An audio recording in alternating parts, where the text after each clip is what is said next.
In the grand saga of hip-hop's current landscape, no two figures loom larger than Drake, the certified lover boy turned lawsuit launcher, and Kendrick Lamar, the Compton lyricist who seems poised to seize any crown in sight. For over a decade, Drake commanded charts like a benevolent monarch, unstoppable streaming numbers, back-to-back hits, and a perceived invincibility that made him the obvious Goliath of the genre. Yet, this unstoppable force would soon find itself opposite Kendrick, the lyrically lethal David with an arsenal of thoughtful, scathing bars. Their feud, which some call Round One, shook the rap universe, and it left Drake licking his wounds while Kendrick hoisted new accolades. Now, with rumors swirling of a second skirmish, both men are navigating the post-battle terrain. This so-called Round 2, built not on direct diss records but on streaming supremacy and legacy-defining moves, unfolds as hip-hop's most compelling drama in years. After the first exchange, where Drake released a track the world would come to know as The Heart Part 6, the rap community nearly unanimously declared Kendrick victorious, praising his incisive lines and potent cultural resonance. The damage was more symbolic than anything else. Drake's role as hip-hop's top dog suddenly looked shakier. Rather than fight back with a new onslaught of bars, Drake chose the court system.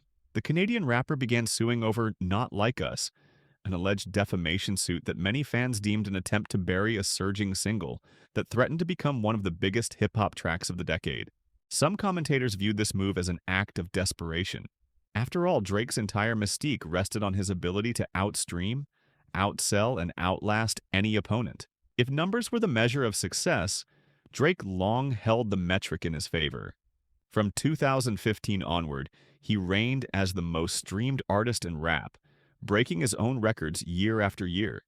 Yet Kendrick, having capitalized on the first round's momentum, turned Not Like Us into a juggernaut that topped charts, spawned an iconic Super Bowl performance, and collected enough accolades, including 5 Grammy Awards, to rank among the most historically decorated songs in hip-hop.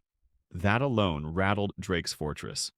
The tension culminates in what analysts call Round 2, though the term is a bit misleading. There is no direct evidence that either man plans a lyrical shootout as conventional rap beef once demanded. Instead, Drake's approach has shifted dramatically. Rather than risk another wave of bar-for-bar exchanges, he appears focused on regaining his commercial throne.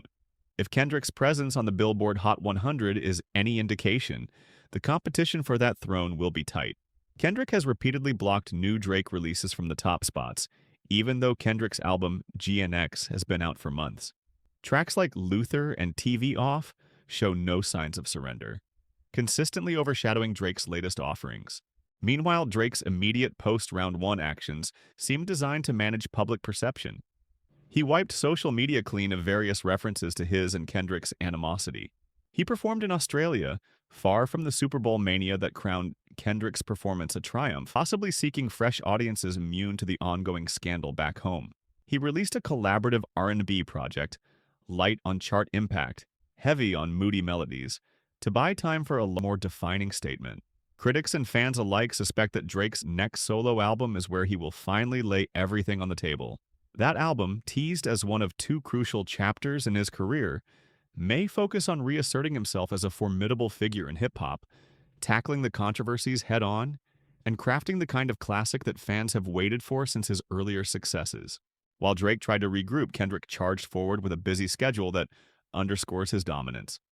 First, he secured a future Super Bowl halftime performance, then dropped GNX, a project that not only satisfied fans but also spotlighted up-and-coming artists from his city. The single Not Like Us, lauded as the most legendary diss track by certain corners of the internet, soared to staggering heights, gathering 5 Grammys in one night and earning a place in history. Kendrick's influence also permeated the industry at large. Lesser-known collaborators suddenly found themselves propelled into top 10 stardom. Even as Drake floated rumors of conspiracies and bot streaming, the data remained in Kendrick's favor, his songs retaining their positions on Spotify, Apple Music, and Billboard. From a broader perspective, both men are now playing a new kind of chess.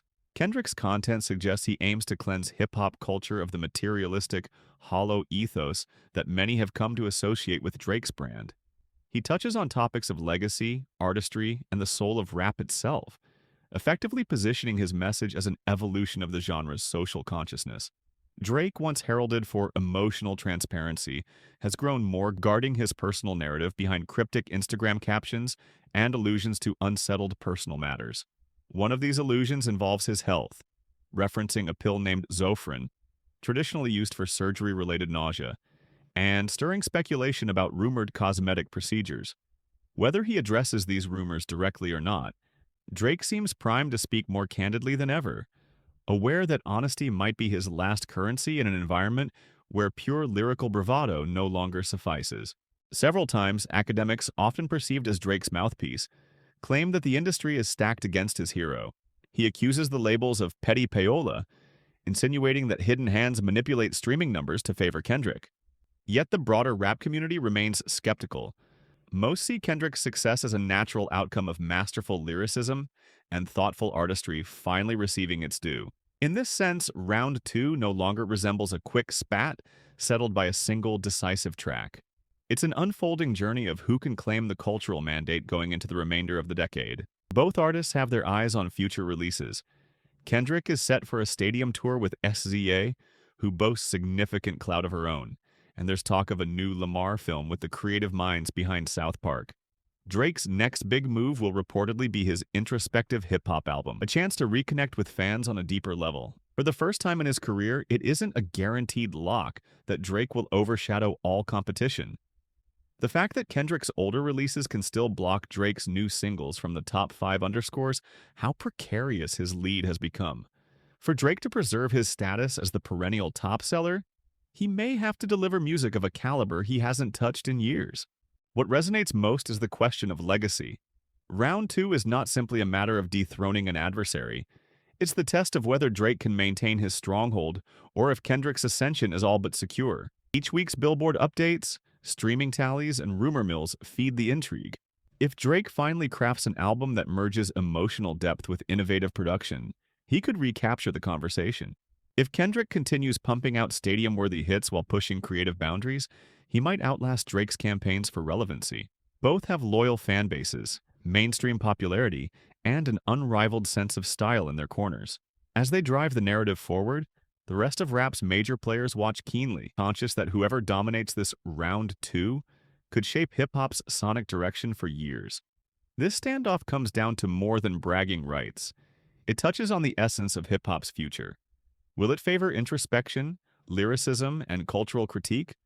Or will it remain anchored in the catchy, club-driven formula that catapulted Drake to stardom?